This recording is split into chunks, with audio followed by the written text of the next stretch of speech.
Bienvenue Romuald, bienvenue à tous. Merci d'être là pour ce prochain épisode consacré au paradisme.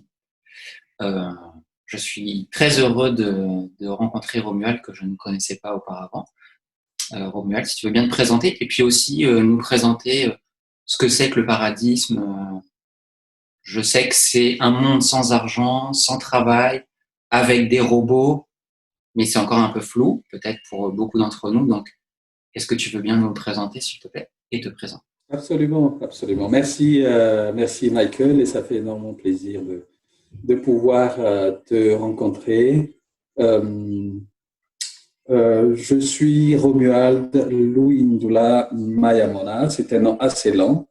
Je viens d'Afrique et comme tu le sais certainement, les noms africains ont une signification pour la plupart. Et donc, Romuald, c'est un peu le nom hérité de l'Occident.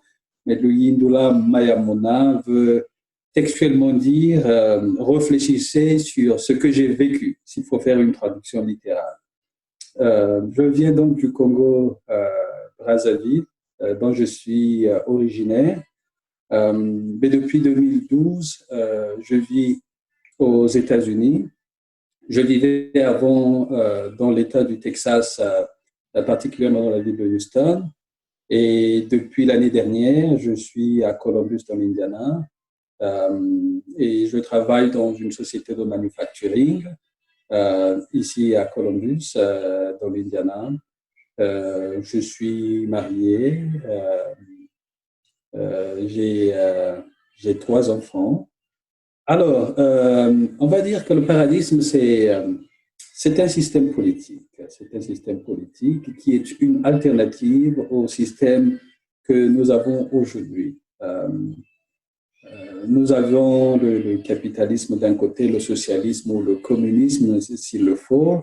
Le paradisme s'apparenterait un peu au communisme. Mais je vais mettre ça en côte. C'est le système pour lequel le travail que nous faisons aujourd'hui, celui que je fais particulièrement, par exemple, ne sera pas fait par moi, par l'humain que je suis, mais l'intelligence artificielle ou les robots feront ce travail à ma place. Et on peut imaginer tout type de travail qui existe aujourd'hui peut effectivement être repliqué ou être fait et parfois être mieux fait par de l'intelligence artificielle que par un humain. Cela, évidemment, nous enlève à l'humain cet effort physique ou cet effort mental que nous devons exercer pour pouvoir avoir un retour des royalties ou avoir un salaire, avoir de l'argent qui nous permette d'acheter des biens ou des services. Et dans le paradisme, les biens et les services ne seront pas achetés parce que les robots le feront pour nous et donc ça va être gratuit. Tout le monde devra avoir accès à ces services et à ces biens et cela est partagé d'une manière commune. Et c'est en cela que je faisais allusion au communisme pour dire que le partage des biens est fait d'une manière communautaire. Tout le monde a accès à tout type de service sans avoir à payer de l'argent. Et du coup, vous voyez donc qu'il n'y a aucune utilité à utiliser l'argent parce qu'il ne sert plus à rien. Les services sont offerts gratuitement. Le travail est fait, il est exécuté par les robots ou par l'intelligence artificielle. Et ce qui remettrait l'homme au centre de ce pourquoi il est fait, c'est-à-dire vivre véritablement à jouir de la vie, à profiter de la vie, de son bien-être, à tirer plaisir à ce que l'on voit, à explorer les arts, à véritablement vivre une vie paisible. Voilà en quelques mots ce que je pourrais dire à propos du paradisme pour faire véritablement simple. Ok, bon bah très bien. Tu as dit beaucoup de choses très intéressantes, comme par exemple, l'argent ne servira plus à rien, l'utilisation de la robotique et le fait de vivre dans une société où on se fait plaisir. Ça va être très important dans ce qu'on va dire juste après, puisque on va parler du paradisme, mais plutôt d'un point de vue africain, euh, dans un futur africain ou même dans un présent africain. Qu'est-ce que ça implique? Déjà, l'argent ne sert à rien. Si, je connais pas l'Afrique, mais pour beaucoup d'Africains, je pense que pour l'instant, l'argent sert déjà à se nourrir, à se loger. Donc, comment les Africains peuvent s'imaginer un monde sans argent déjà? Qu'est-ce que tu en penses? Est-ce que c'est possible pour l'Afrique, quelque chose comme ça?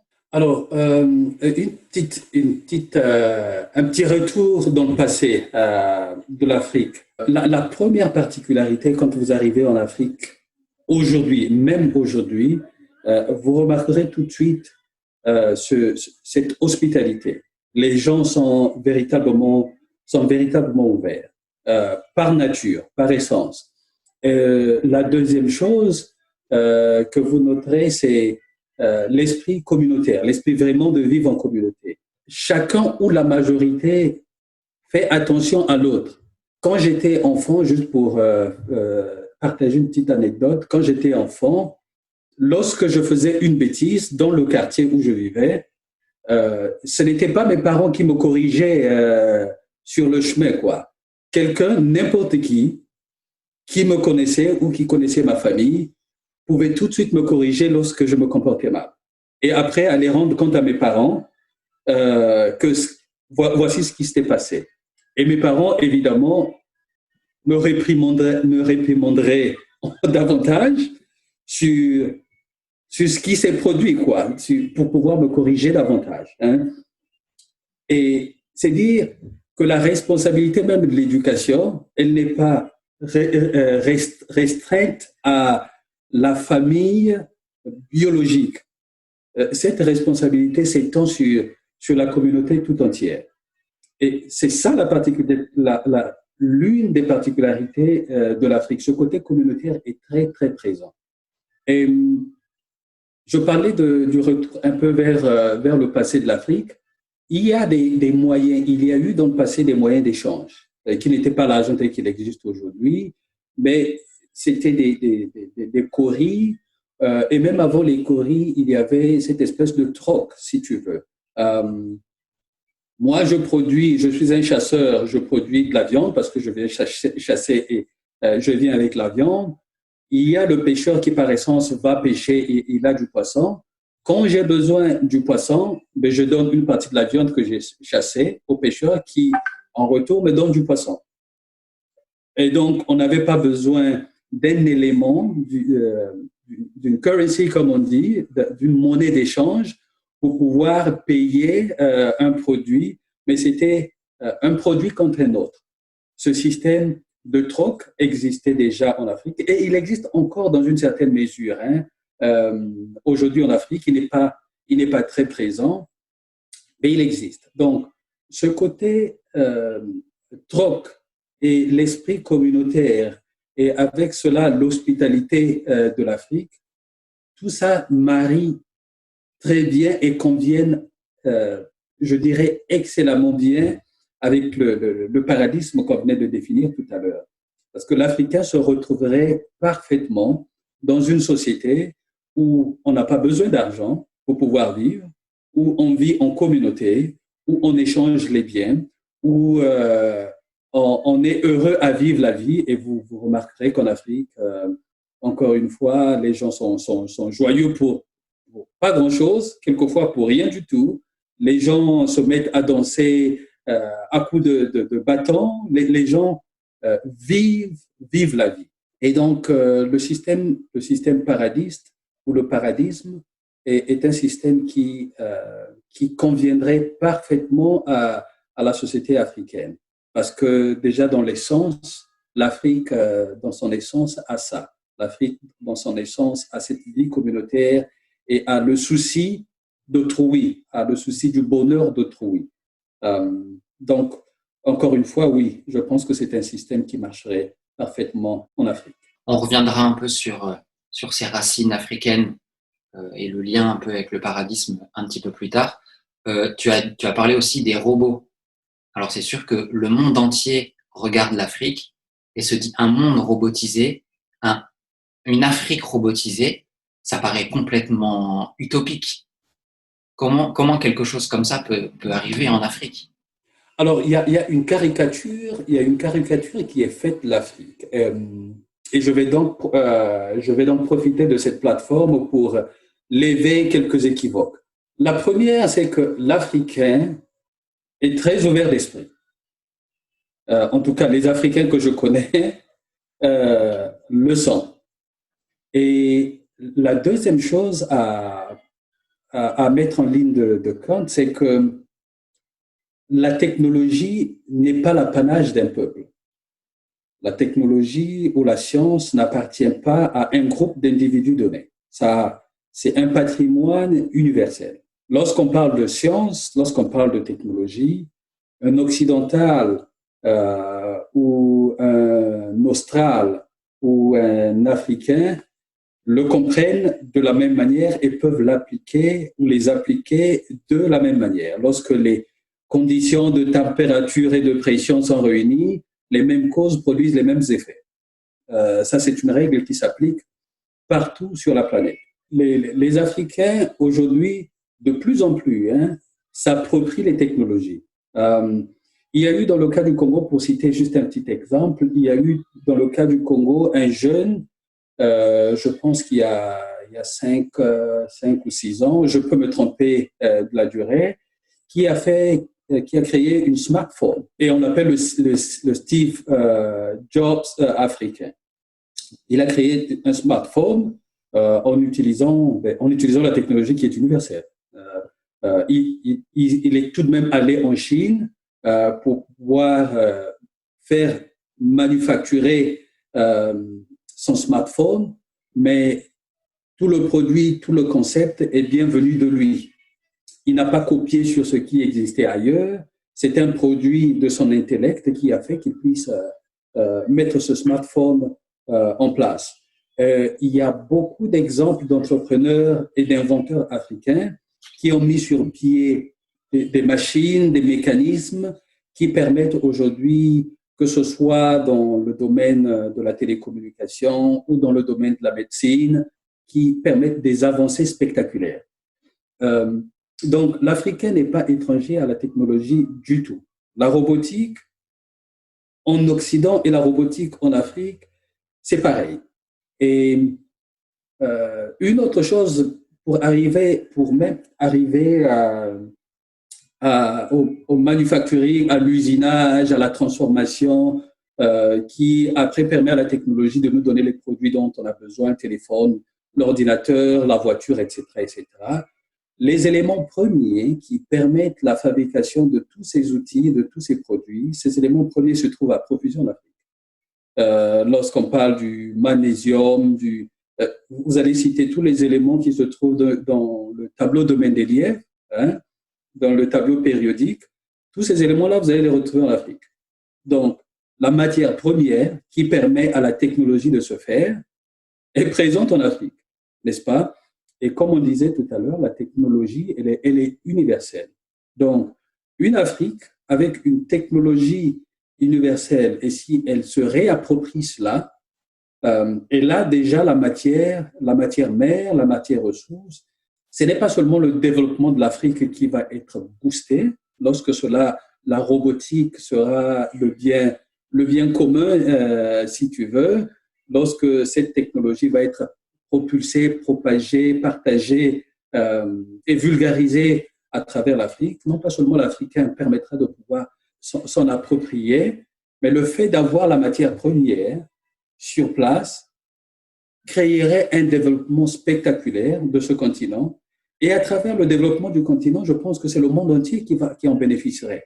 Il y a un segment, par exemple, qui va être raccourci, c'est celui de la supply chain, n'est-ce pas? Au lieu de prendre un produit en Afrique avec toute la complexité que ça, pour pouvoir l'extraire, le transporter, aller dans une usine qui se trouve en Chine ou au Japon ou en France, faire la transformation et après faire la logistique inverse pour pouvoir retourner le produit fini en Afrique, si tout ça se fait en Afrique, et si les robots dont on parle aujourd'hui nous permettent de pouvoir le faire, et bien voilà, bingo, c'est le développement dont on souhaite.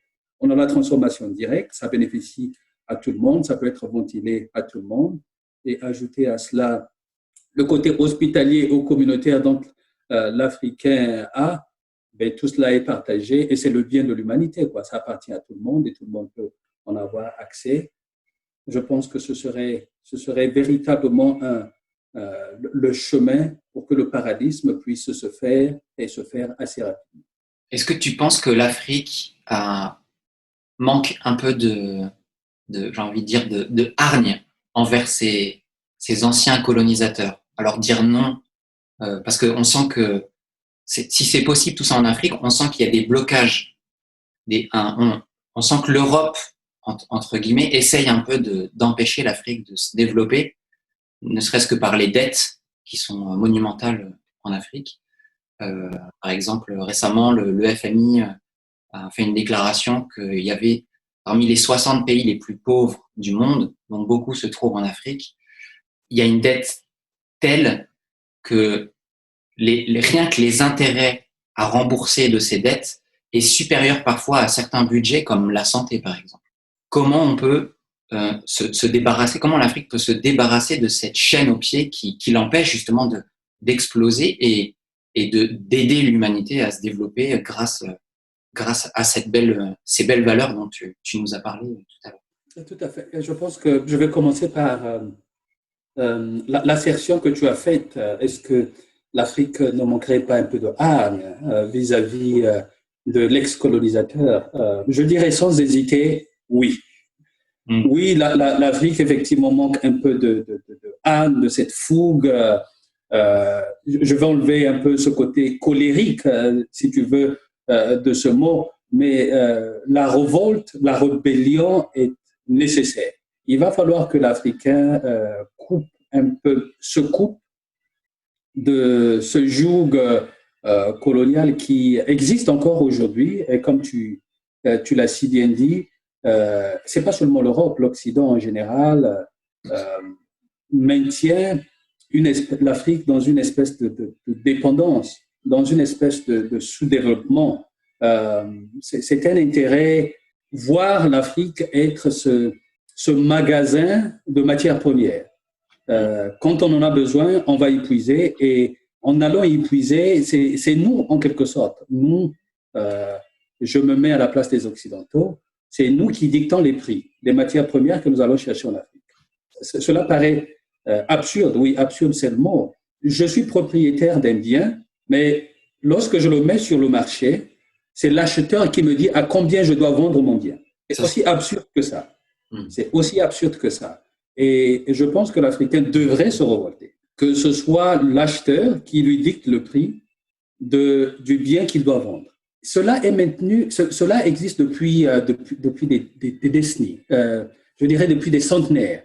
Il faut aussi comprendre que l'Afrique a connu près de 700 ans d'esclavage. Il y a eu l'esclavage arabe qui a duré pratiquement 300 ans. Après, il y a eu 400 ans d'esclavage de l'Occident. Mais au sortir de ces deux cycles d'esclavage, l'Afrique a aussi connu la colonisation. Donc, ce continent, pendant des centenaires, s'est retrouvé sous l'emprise des peuples étrangers qui sont venus spécifiquement pour pouvoir l'exploiter, pour pouvoir lui enlever tout ce qu'il y avait comme ressources. En tout cas, prendre le maximum de ressources qu'il y avait, et même les ressources humaines, parce qu'on se rappellera que pendant l'esclavage, on prenait les gens, les êtres les plus valides, les êtres en bonne santé physique et aussi en bonne santé mentale, n'est-ce pas? Et donc, cette ressource humaine a été puisée ou épuisée de l'Afrique pendant une longue durée. Et ça a créé une espèce de traumatisme dans le peuple africain. L'Africain souffre encore un peu de ces séquelles aujourd'hui. Ce qui fait que je peux comprendre que quelquefois, le souvenir de cela, le souvenir de ce traumatisme fait que l'Africain se mette vite dans sa coquille, se laisse un peu diriger, mais ça doit s'arrêter. Juste se souvenir que cela, on est dans cet état d'esprit parce qu'on a été pendant trop longtemps mis dans l'état de domination. Ça devrait suffire pour pouvoir faire rebeller l'Africain, pour qu'il reprenne sa place, pour qu'il se réapproprie ses terres, pour qu'il se réapproprie ses biens et qu'il soit celui-là qui dicte les règles de jeu. Un Africain n'ira pas en Europe et dira aux Européens, OK, ta voiture que tu me vends, ben, tu dois me la vendre à ce prix-ci. Ce n'est même pas imaginable, n'est-ce pas? Et si ce n'est pas imaginable, pourquoi l'Occident devrait se permettre d'aller en Afrique et dicter les prix? Pourquoi les Occidentaux dicteraient aux Africains le type de système politique qu'ils devraient avoir? Pourquoi les Occidentaux dicteraient à l'Afrique le dirigeant ou les dirigeants qu'ils devraient avoir? Et essayons un peu d'inverser les rôles. Est-ce que les Occidentaux accepteraient que l'Afrique leur dicte leurs dirigeants? Est-ce que l'Occident accepterait que l'Afrique leur dicte le système de gouvernement qui leur conviendrait? Il appartient à chaque peuple de pouvoir décider du système politique, du système économique, du système social qui leur convient. Il appartient donc aux Africains, comme il appartient aux Européens, de décider par eux-mêmes des systèmes qui puissent leur arranger. Mais encore une fois, lorsqu'on parle de paradisme, cela ne se limite pas à l'Occident ou à l'Afrique ou à la Chine, etc. Le paradisme, c'est véritablement un système pour la planète tout entière. Ici, nous ne voyons pas des groupuscules ou des populations d'une manière parsemée qui se développent d'une manière séparée, mais c'est véritablement créer des biens communs. Et ces biens communs ne sont pas créés, ces biens et ces services communs ne sont pas créés, ne sont plus créés par des individus, par l'homme, mais nous avons développé suffisamment la science, nous avons développé suffisamment l'intelligence artificielle, qui fait que tout ça est fait par des robots. Nous sommes là et nous jouissons de ces services gratuitement. Puisque ces services sont faits gratuitement, ils nous sont rendus gratuitement et tout le monde en bénéficie. C'est vers ce service que nous devons, c'est vers ce système que l'humanité tout entière devrait se diriger. Évidemment, la question qui suivrait, c'est bon, est-ce que, avec les systèmes que nous avons, les différents systèmes que nous avons aujourd'hui, comment on va d'ici à ce paradisme? Il y a certainement des échelles à gravir, il y a certainement des étapes à franchir. Oui, effectivement. Et je pense que ces étapes sont en train d'être franchies par certaines sociétés où certains peuples, certains gouvernements déjà aujourd'hui parlent basic income, right? Le revenu de base. Le revenu de base, merci Michael. Revenu de base qui doit être donné à tout le monde. Le fait que tu sois né dans ce pays te donne droit à avoir un revenu de base. Ça, c'est un pas vers le paradisme. Okay? Tu n'as pas à travailler pour pouvoir avoir ce revenu. Ça te permet de faire face à certains besoins fondamentaux. Ça, c'est une première étape. La seconde étape sera, on n'aura plus besoin de cet argent parce que les robots seront là. Les robots sont là pour faire le travail, donc on a besoin, les robots rendront les services. Et nous serons là véritablement pour jouir de ces services. On a parlé de politique, tu as parlé de politique. Aujourd'hui, tu as parlé justement de ces hommes politiques qui étaient un peu corrompus, qui sont un peu, ces hommes politiques africains qui sont un peu les esclaves de nos chefs d'État occidentaux. On voit qu'en Afrique, il y a beaucoup de mouvements d'opposition vis-à-vis de ces chefs d'État, notamment en ce moment, on le voit en Guinée, au Mali, depuis quelques années, au Burkina Faso, avec la récente révolution d'il y a quelques années aussi, en Côte d'Ivoire, avec la résurgence un peu cette année de l'esprit Laurent Gbagbo, peut-être au Congo, je connais pas trop le Congo. On sent qu'il y a un réel désir de se débarrasser de ça. Comment dans des systèmes démocratiques, je repose une deuxième question, est-ce que l'avenir de l'Afrique, c'est la démocratie telle que les Européens ou les Occidentaux veulent l'imposer à l'Afrique? Comment les Africains vont pouvoir se débarrasser de cette classe politique qui n'est pas là pour leur bien personnel, mais pour le bien des Occidentaux? C'est une très, très, très belle question. Je commencerai par dire un peu en relation avec ce que j'ai dit précédemment. Il n'appartient à aucun peuple de dicter à l'autre le système politique, le système économique ou sociétal qui lui conviendrait. Parce que, la première erreur serait que ce peuple-là ne connaît pas les réalités de l'autre.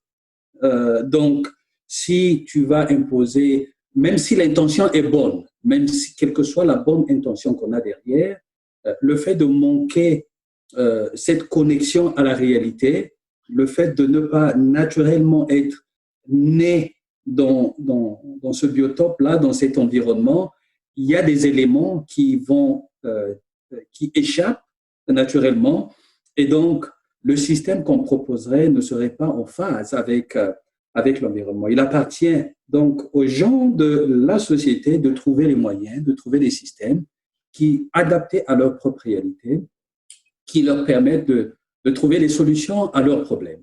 L'Occident devrait arrêter de se faire donneur de leçons. Elle devrait expérimenter la démocratie à l'occidental en Occident et laisser aux Africains, pour parler particulièrement des Africains, trouver un système qui convienne aux réalités africaines. Mais encore une fois, repartant un peu dans l'histoire.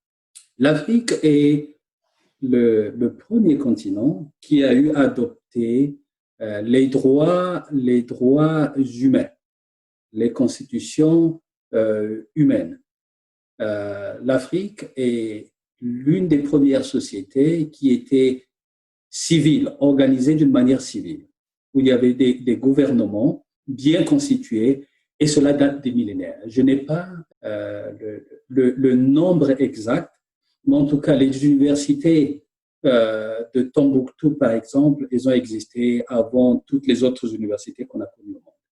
Et nous savons, lorsqu'on lit un peu sur l'Égypte ancienne, on sait qu'Alexandrie a été le centre de l'intelligentsia humaine pendant un grand moment. Les grands penseurs de l'Occident de l'époque, Thalès, Pythagore, etc., venaient se ressourcer à Alexandrie. Les systèmes de démocratie ou les théorèmes de base que dans l'Occident se prévaut aujourd'hui ont une source africaine. Il est important d'avoir cette honnêteté intellectuelle, de pouvoir reconnaître que les choses se sont passées ainsi. Et encore une fois, ça c'est la preuve. La science, la technologie n'est pas l'apanage d'un peuple.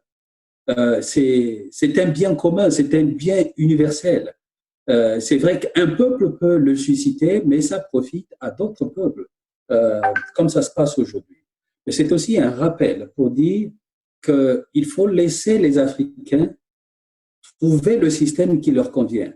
Ce ne sont pas des enfants à qui on doit allaiter ou donner, éduquer, parce qu'ils ne savent pas, ils ne se retrouveront pas par eux-mêmes. Il faut les aider à être démocrates. Les Africains ont été démocrates avant que la démocratie n'existe en Occident. Et était-ce la même démocratie? Certainement pas. Mais c'était une démocratie qui était adaptée aux réalités africaines.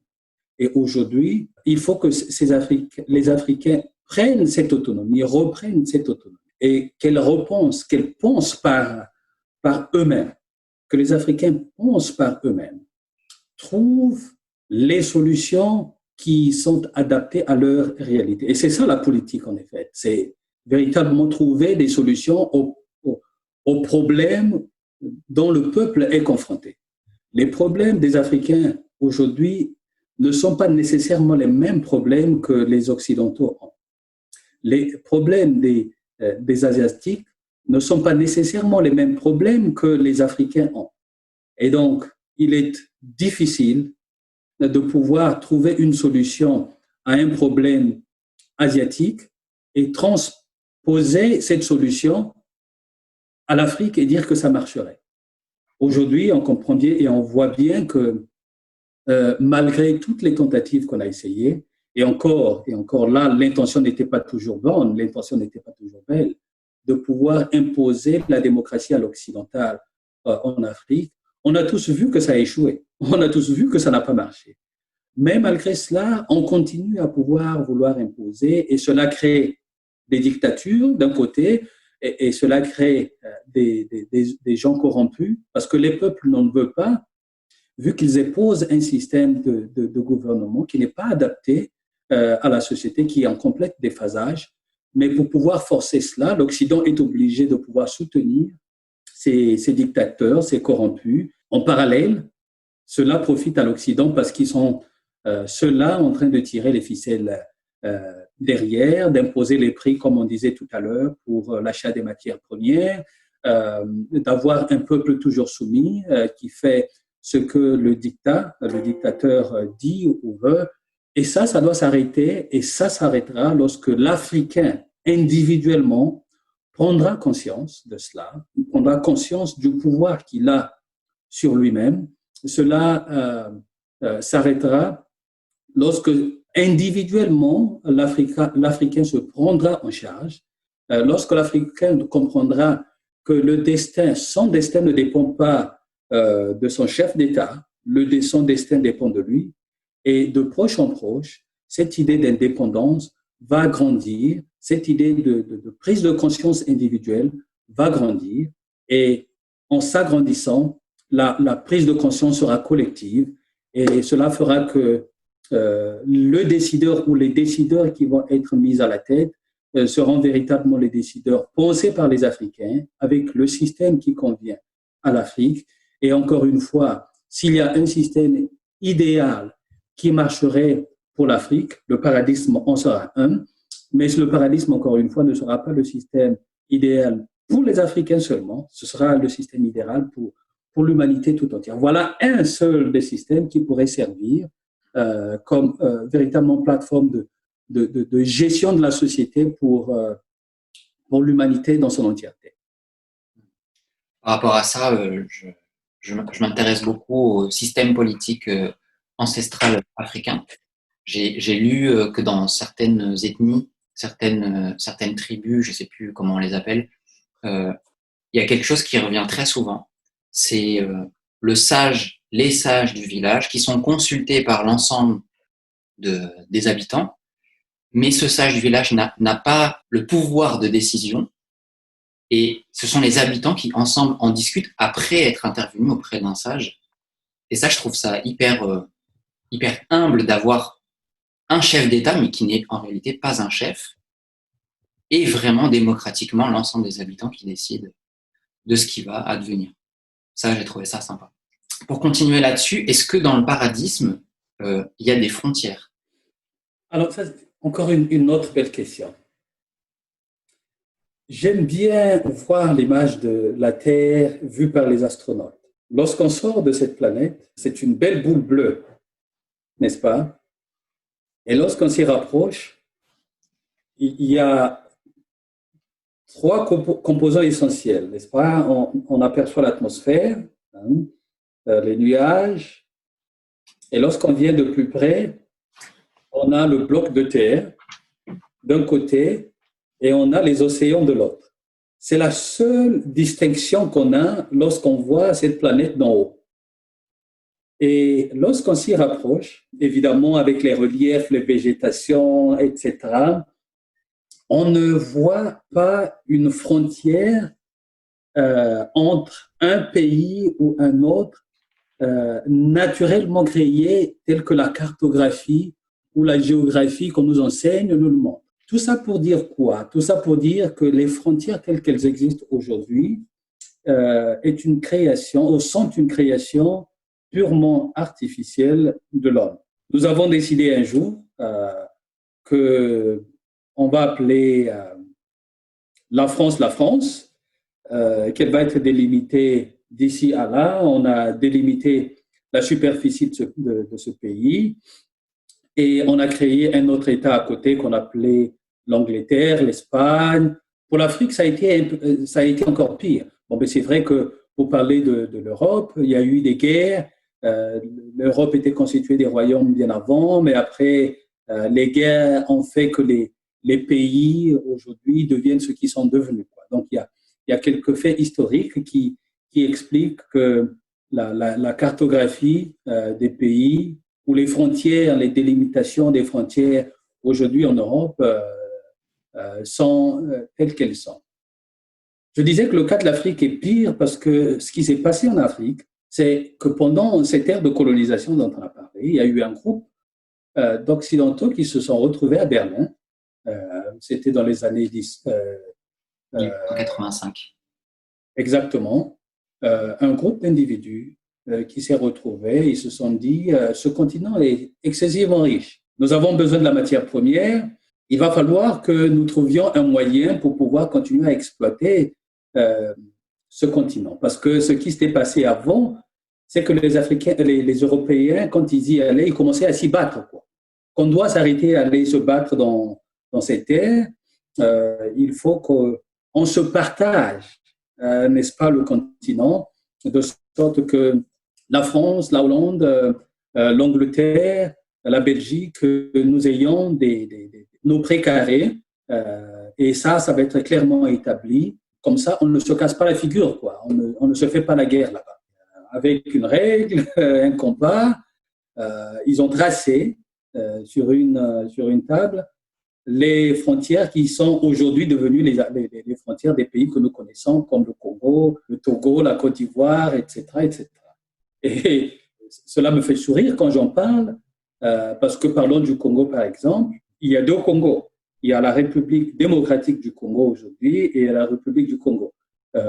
Quelquefois, quand tu parles de ça aux gens qui ne connaissent pas bien l'Afrique, ils se disent, mais pourquoi deux pays avec le même nom, pourquoi vous n'êtes pas un seul pays, quoi? Et on a du mal à expliquer ça à ceux qui ne sont pas du pays, tellement c'est absurde. C'est un même peuple, véritablement un même peuple, qui parle les mêmes langues, mange, consomme les mêmes types d'alimentation, ont la même culture, mais tout simplement parce qu'un jour, ce groupe d'individus avait décidé de pouvoir séparer. Et il y a des familles qui se trouvent en République du Congo et une autre partie de la famille qui se trouve en République démocratique du Congo. Mais ils sont dans deux pays différents. C'est à ce niveau qu'est allée l'absurdité. Quand on remonte vers le Ghana, la Côte d'Ivoire, le peuple Akan, c'est exactement la même situation qui se retrouve là. Donc aujourd'hui, l'Afrique se retrouve divisée, disséquée à petits morceaux parce que des frontières artificielles ont été a été imposées par ce groupe d'individus. Cela est tellement absurde que les Africains, voilà une autre bonne raison pour que les Africains disent non. Écoutez, il faut qu'on reparte vers ces regroupements naturels qui existaient en Afrique. Le peuple Akan, il parle du Ghana jusqu'à l'actuel Nigeria, la Côte d'Ivoire, aussi on retrouve une partie dans le Bénin.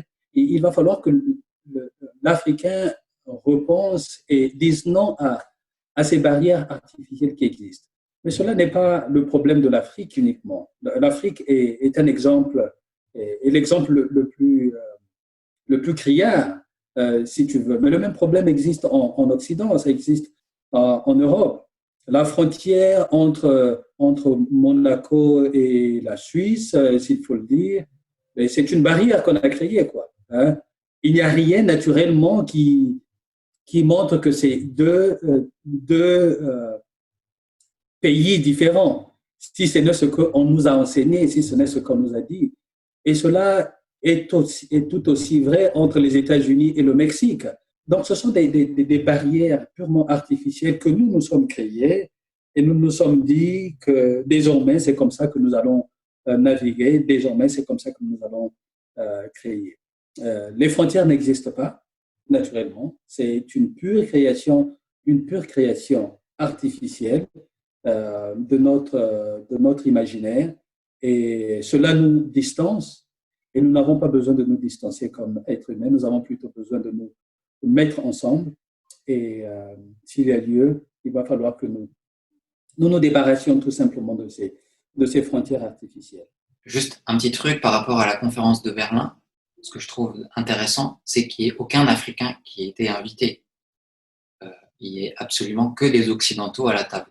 Donc on n'a absolument pas demandé.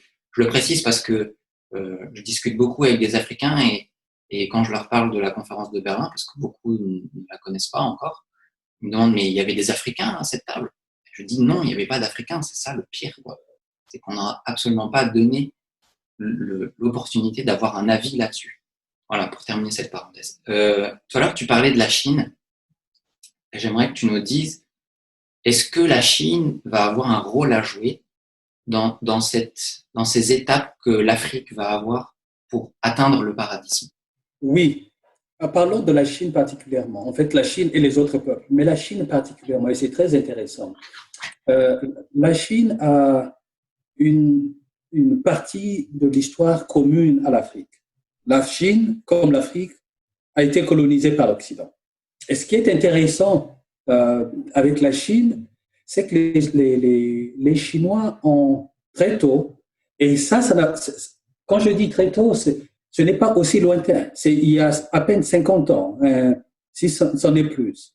Il y a 50 ans, les Chinois se sont rendus compte qu'il fallait qu'ils se réapproprient leur destin. Ils se sont un peu enfermés sur le monde. On a appelé ça l'étape de Mao Tse-tung, qui a instauré le communisme pur et dur, forçant les Chinois de consommer chinois et de transformer chinois. Et ça a fait que les Chinois ont commencé à trouver des solutions locales. Et une autre particularité qui est très importante à pouvoir souligner dans le cas de la Chine, c'est que les Chinois sont restés collés à leur tradition. En aucun moment, les Chinois se sont débarrassés ou ont voulu remplacer leur tradition avec les traditions venant d'ailleurs. Ils sont restés chinois dans leur essence. Cette politique menée par Mao Tse-tung, qui obligeait les Chinois à pouvoir consommer chinois, développer chinois, a fait que les Chinois a aidé la Chine à trouver des solutions internes.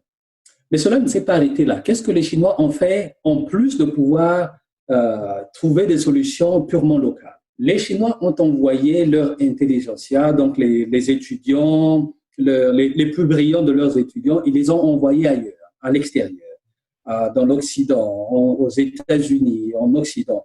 Aller étudier la façon de faire des autres peuples. Aller voir dans la technologie comment ces technologies se développaient, comment ces technologies se faisaient. Et rappelle-toi, Michael, qu'au début, quand on a dit que la technologie était un patrimoine universel, que ça n'appartenait pas à un peuple, n'est-ce pas? Et donc, les Chinois sont allés se rendre compte ou prendre les informations, s'adapter, se mettre à jour. Voilà, c'est l'expression que je cherchais, sont allés se mettre à jour. Et toute cette classe d'intellectuels chinois ou de scientifiques chinois, de chercheurs chinois, cette classe a gardé un contact direct avec ceux qui étaient restés à la base. Ce qui faisait qu'il y avait l'échange des informations, l'échange des données, l'échange des datas. Et au demeurant, ces gens qui sont allés étudier ailleurs sont rentrés en Chine. Et ensemble, ils ont formé une bombe de connaissances. Et à cela, une politique bien pensée, bien adaptée des Chinois par les Chinois. Ce qu'on pourrait appeler aujourd'hui le contenu local. En Chine, pendant très longtemps, une société étrangère ne pouvait pas venir s'installer, emmener ses équipements, son savoir-faire, exploiter en Chine, et puis un jour décider de partir comme ça et emballer tous ces bagages, tous ces équipements, partir. Non. Quand on arrivait en Chine, on devait employer les Chinois et on devait s'assurer qu'il y avait un transfert de connaissances. Que ce qui était fait par un non-chinois, le chinois était entraîné pour pouvoir faire exactement la même chose. Et cela a duré juste 50 ans. Ça a duré juste 50 ans. Aujourd'hui, voyons où se trouve la Chine.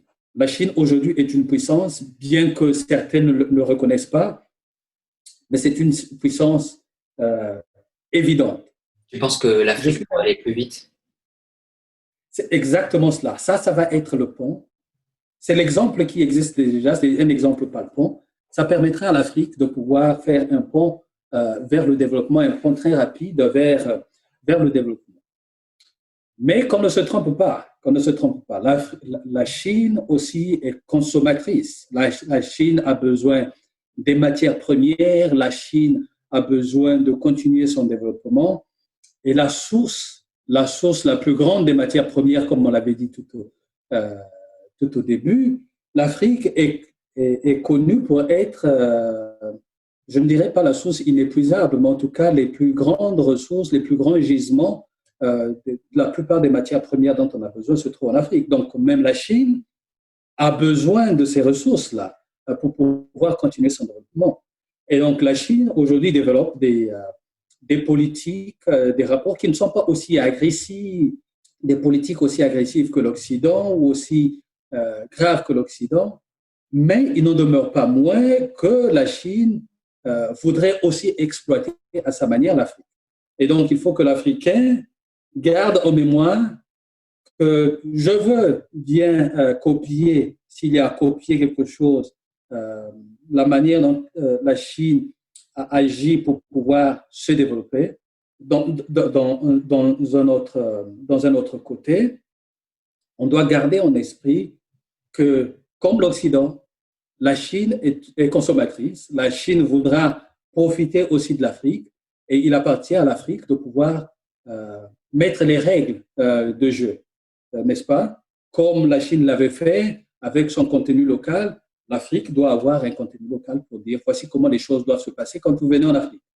Quand vous venez, ce sont des rapports d'égal à égal, c'est vraiment du gagnant-gagnant. Nous savons que vous apportez ceci. En retour, nous vous donnons cela. Et nous vous donnons cela en contrepartie. C'est penser, c'est pas que vous profitez de nous ou que nous profitons de vous. C'est vraiment un rapport d'adulte que l'Afrique doit avoir avec la Chine, comme l'Afrique doit avoir avec les autres continents. Moi, je discute avec des Guinéens et des Maliens quotidiennement. Et je me souviens, je connaissais pas du tout ces deux pays. Et on avait parlé de la Chine. Et ils m'ont dit quelque chose que je trouvais très intéressant. Ils m'ont dit, mais de toute façon, quand la France, elle vient en Afrique, c'est l'exploitation. Alors que quand la Chine vient en Afrique, c'est du business. Et ça, j'ai trouvé ça très intéressant parce que ils ont déjà, les Africains ont déjà cette image de la France exploitatrice. Que la Chine n'a pas autant, c'est une consommatrice, mais elle n'a pas autant cette voracité sur l'Afrique que je trouve intéressant. Et j'ai vu un reportage il n'y a pas très longtemps sur des Africains qui partaient en Chine faire du business. Et ils avaient l'air beaucoup plus épanouis et ils se sentaient beaucoup plus égaux dans le business qu'ils ne pourraient l'être avec des businessmen occidentaux. Et j'ai trouvé ça particulièrement intéressant et on voit que en Chine, il y a beaucoup plus cette égalité. Les Chinois, ils sont là pour faire du business, pas plus.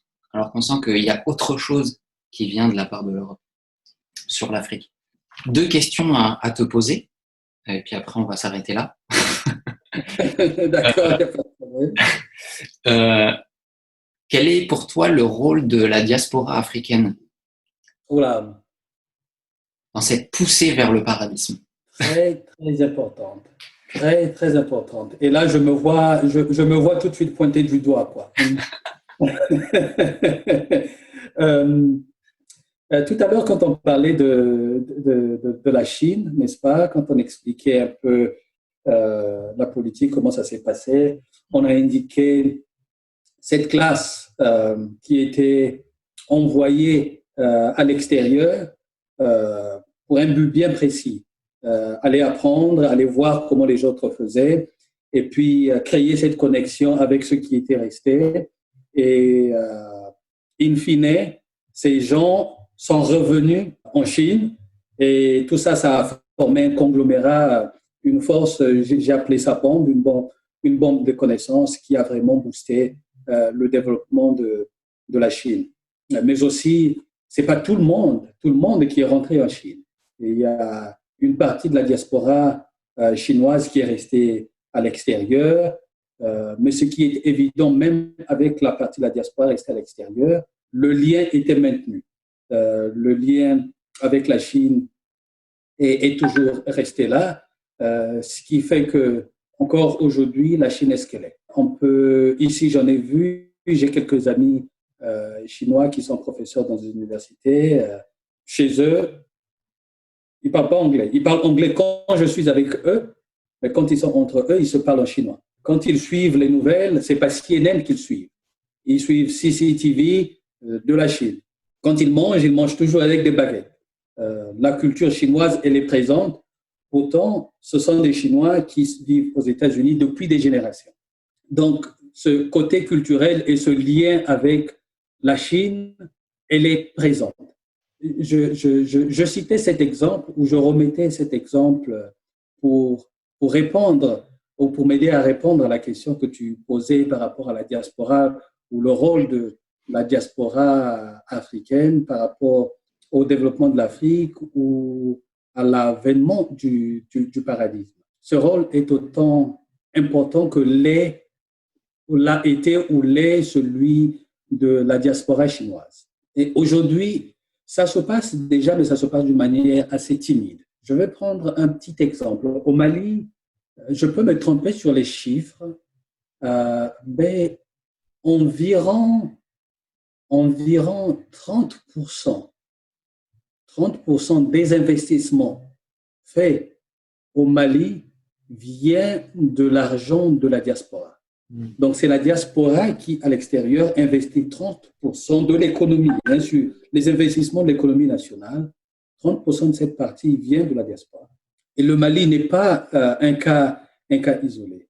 Il y a beaucoup d'États comme ça où la diaspora joue économiquement déjà un rôle prépondérant, un rôle très, très important. Ça, c'est juste au niveau économique. L'économie est très importante dans le développement, mais les idées sont encore plus importantes. L'intelligentsia, l'appropriation de la technologie est encore plus importante. Aujourd'hui, la science va très vite. Le développement de la science va très vite. Ce qui manque le plus criarement en Afrique, ce sont des infrastructures, n'est-ce pas? Il y a des universités, mais lorsque l'on va dans certaines universités en Afrique, il manque des laboratoires, ou en tout cas, il manque des produits pour faire certaines expérimentations. Ce n'est pas que l'intelligence n'est pas présente, mais c'est juste que les infrastructures ne sont pas au même niveau où elles le seront à l'Occident. La diaspora a l'avantage de pouvoir vivre dans un environnement qui leur offre cela. Et encore, la diaspora a accès aux informations et a accès aux produits et aux services dont le continent n'a pas forcément accès directement. C'est un devoir pour chaque Africain de la diaspora de créer ou de renforcer le lien avec le continent de sorte à faciliter ce passage vers l'accès aux services et à la technologie dont on bénéficie ici, à l'Occident, donner cet accès direct au continent. Il est un devoir de chaque Africain de la diaspora pour rapatrier le plus possible, et cela n'a aucune connotation nationaliste ou un effet, je veux dire, narcissique, quoi, pour dire, OK, ça c'est véritablement pour nous, c'est moi, je veux dire, c'est même un devoir universel que chaque peuple soit épanoui. Je ne puis comprendre, j'étends un peu la réponse à la question que tu as posée, je ne puis comprendre qu'un peuple se trouve épanoui, se trouve bien, se trouve heureux, lorsque le peuple d'à côté meurt de faim, lorsque le peuple d'à côté n'a pas accès à l'eau, lorsque le peuple d'à côté meurt parce que tout simplement il lui manque les moyens pour soigner une maladie bénigne. Donc, on disait encore, pour étendre un peu, pour étendre sur la question que tu posais sur la diaspora africaine, la question, c'est de se demander comment peut-on être heureux en tant qu'occidental, ok, si le voisin n'a pas accès à la santé, n'a pas accès aux besoins fondamentaux pour avoir une vie décente. Cela, à la limite, devient criminel. Si on peut manger et on a tellement de nourriture qu'il faut qu'on en jette. On jette la nourriture d'un côté et de l'autre côté, il y a des gens qui meurent de faim. J'ai vu ici, dans les supermarchés, ce qu'ils appellent les invendus, n'est-ce pas? Aujourd'hui, ils essaient de faire de la transformation un peu, d'ouvrir des petits restos, si tu veux, au sein des supermarchés pour faire de la transformation.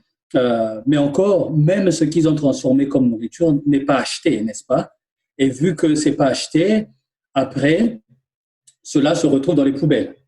Donc, on jette la nourriture lorsqu'il y a des gens qui meurent de faim. Cela était pensable.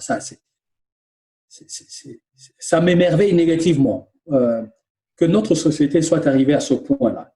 Et donc, il est du devoir de la diaspora, encore une fois, pour recréer ce lien, mais il est du devoir de l'humain de faire que tout le monde ait accès aux besoins fondamentaux. Il y a suffisamment de vivres sur la terre pour que tout le monde mange à satiété. Il y a suffisamment de toits sur la terre pour que tout le monde soit abrité. Il y a suffisamment de moyens de locomotion sur terre pour que chacun se déplace décemment sans avoir à souffrir. Mais tout simplement parce que les politiques que nous avons en place, n'est-ce pas, on va appeler ça capitalisme, on va leur donner tous les noms qu'on va leur donner, mais les systèmes que nous avons en place créent ces inégalités dans la société. Les systèmes qu'on a en place aujourd'hui empêchent à l'homme d'avoir accès aux besoins fondamentaux, ce qui est criardement en conflit avec les droits les plus fondamentaux qui sont prônés par l'ONU. On peut beau le dire que ce sont les droits de l'homme, mais les droits de l'homme veulent que chaque être humain ait accès aux besoins fondamentaux de vie. Que font les systèmes politiques que nous avons aujourd'hui pour donner ces accès à chaque être humain? Rien. Si ce n'est créer ces inégalités. Le paradigme, par contre, vu que rien ne sera acheté, vu que tout le travail sera fait par les robots, vu que l'argent n'existera plus, tout le monde aura accès à cela. Et c'est donc vers ce système que nous devons encore une fois aller. Africains de la diaspora ou non, Africains, occidental, chinois, le peuple, l'humanité tout entière, c'est vers ce système que nous devons tendre, c'est vers ce système, c'est le système que nous devons adopter pour nous permettre de vivre véritablement heureux et épanoui. C'est une très belle conclusion. Je pense qu'on va s'arrêter là. J'aurai encore beaucoup de questions à te poser et je pense qu'on pourra refaire une autre partie un autre jour, je pense, si ça te dit. Absolument, absolument, avec plaisir. Génial. Avec plaisir. Merci d'avoir répondu à toutes nos questions. Et j'aimerais aussi, je pense, te refaire une partie avec toi où on parlerait aussi beaucoup plus intensément de cette diaspora, mais la diaspora américaine. Je pense qu'il y a beaucoup de choses à dire sur la diaspora américaine. Tu vis aux États-Unis depuis pas mal de temps maintenant, donc tu as dû en voir pas mal. Et je pense que les gens vont vouloir entendre ce qui se passe un peu aux États-Unis. Absolument, ça sera avec plaisir, Michael. Ça a été un grand plaisir avoir cet échange avec toi et avec tous ceux qui nous suivent en ligne. Ce serait avec plaisir avoir une autre conversation, répondre aux questions de ta part ou de la part du public. Ce serait véritablement un plaisir et merci encore une fois pour m'avoir donné cette opportunité de pouvoir m'exprimer. Et j'attends avec plaisir la prochaine fois. Merci. Merci Michael. À très bientôt.